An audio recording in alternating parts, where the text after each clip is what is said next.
आज कसनाळ आणि मानकापूर या ठिकाणी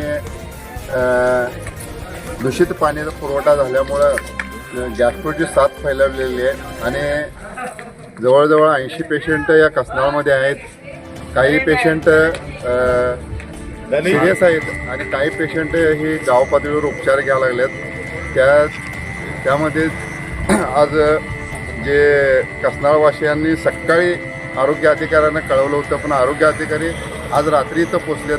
रात्री ॲम्ब्युलन्स पोचले. हे खरोखर सरकारचं नियोजन एकदम ढिसाळ नियोजन आहे आणि तातडीचं इथं जवळजवळ PHC केंद्र हाकेच्या अंतरावर असलं आहे.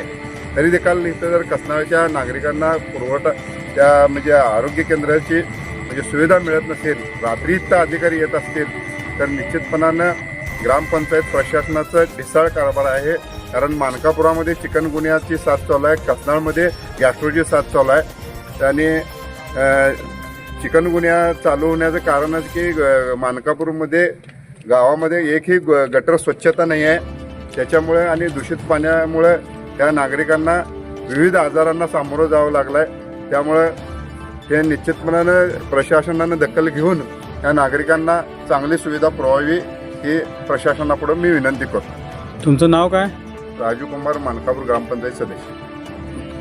त्याच अधिकारनामा जाणीव हक्काची या न्यूज चॅनलला लाईक, शेअर व सबस्क्राईब करण्यास विसरू नका व सदैव रहा अपडेट. जाहिराती व बातमीसाठी आजच न्यूज चॅनलशी संपर्क साधावा. 80 87 820 897.